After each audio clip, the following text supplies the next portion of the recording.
সকাল সকাল শাড়ি পরে কোথায় যাচ্ছ? হ্যালো এভরিওয়ান, আমি পাপিয়া। কেমন আছো তোমরা সবাই? নতুন একটা ব্লগে সকলকে জানাই অনেক অনেক আজ হলো শ্রাবণ মাসের চতুর্থ সোমবার। বাড়ির সবাই মিলে যাব বাবার মাথায় জল ঢালতে। দেখো পেখম সোনা আর ওর পাপাও কিন্তু বাড়ির সবাই যাচ্ছে বলতে পেখমের দাদাই বাদে কিন্তু মোটামুটি আমরা সবাই রেডি হয়ে রাস্তায় এসে অপেক্ষা করছিলাম কখন কিন্তু র্যাপিডো আসবে। অনেকদিন আগে কিন্তু আমাদের এখানে র্যাপিডো চালু হয়ে গেছিল। এখন কিন্তু মোটামুটি যেখানেই যাই না কেন সেখানে কিন্তু র্যাপিডো করেই চলে বেরিয়ে পড়লাম কিন্তু স্টেশন যাওয়ার উদ্দেশ্যে। আমাদের সাথে কিন্তু পেখমের দিদুও যাবে, মার সাথে কিন্তু স্টেশনে গিয়ে দেখা করে নেব। যেহেতু আমরা অনেকটা সকাল সকালে বেরিয়েছিলাম তাই স্টেশনটা কিন্তু অনেকটাই ফাঁকা ফাঁকা লাগছিল। ওয়েট করতে করতে দেখো পেখমের কিন্তু দিদুও চলে এসেছে। থেকে যে মাম্মামকে জামাটা পরিয়ে নিয়ে এসেছিলাম সেটা কিন্তু পরে মাম্মামের অনেকটাই গরম লাগছিল, তাই জন্য কিন্তু মাম্মামের জামাটা চেঞ্জ করে দিয়েছি। যদি কাছে পায় ওর কিন্তু কাউকে দরকার হয় না, এমনকি আমার কাছেও আসতে দিকে তো আমরা বসেছিলাম আর ওই যে দূরে দেখতে পাচ্ছ শাশুড়ি মা কিন্তু ওখানেই দাঁড়িয়েছিল। ফাইনালি কিন্তু আমাদের ট্রেনটা চলে আসলো। ট্রেনটা দেখে মনে হচ্ছে কিন্তু অনেকটাই ফাঁকা ছিল। স্টেশনে নেমে কিন্তু সবার প্রথমে চলে এসেছিলাম এই আলতা সিঁদুরের দোকানে। তোমাদেরকে তো বললামই যে পুজো দিতে যাচ্ছি তাই আলতা সিঁদুরটা তো কিনতেই হবে। ঠাকুরের জন্য 5 রকমের মিষ্টি সন্দেশ, আর যেই বাড়িতে যাচ্ছি তাদের জন্য তো মিষ্টি নিতে হবে। হঠাৎ করে একটা জিনিসের উপর নজর পড়লো, এই দেখো পেয়ারার মতো দেখতে নাকি এটাও হলো মিষ্টি। তারপরে কিন্তু চলে আসলাম ফলের দোকানে, কারণ ঠাকুরের জন্য কিছু ফলও নিতে হবে। তোমাদেরকে তো বলাই হয়নি আজকে আমরা কোথায় এসেছি। এটা কিন্তু হলো আমার পিসি, আর জানো তো এই পিসি বাড়িতে একটা খুব সুন্দর শিব মন্দির, তার সাথে মনসা মন্দির, মা মনসা, ভোলানাথ বাবা, তার সাথে পিসি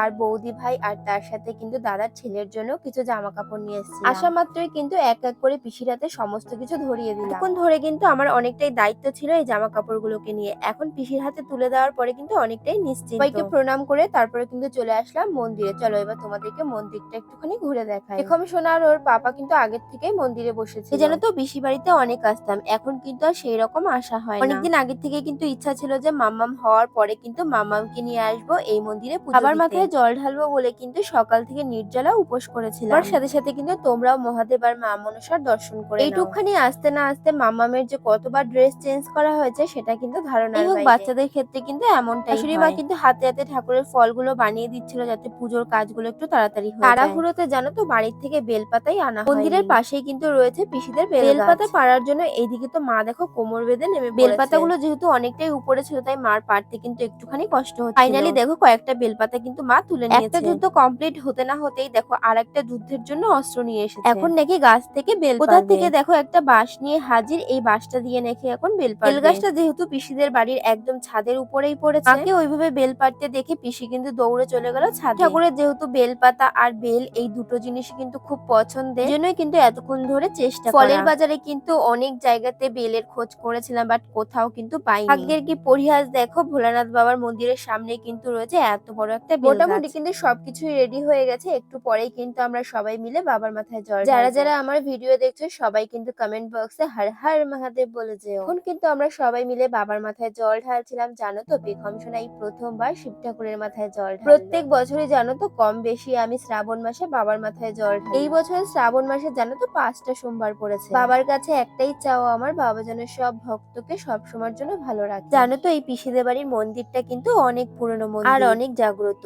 এই মন্দিরটা কিন্তু আমি সেই ছোটবেলা থেকেই দেখছি, তখন কিন্তু মন্দিরটা পাকা করা ছিল না, ছোট্ট একটা পাটকাঠি দিয়ে ঘেরা কিন্তু ছিল এই মন্দিরটা। বাবা আর মায়ের ইচ্ছায় কিন্তু মন্দিরটা এখন পাকাও করা হয়েছে, আগের তুলনায় কিন্তু অনেকটাই বড় হয়েছে। কর্মশাই আর আমার পুজো দেওয়া তো হয়ে গেল, এইবার কিন্তু শাশুড়ি মা আর মায়ের পালা।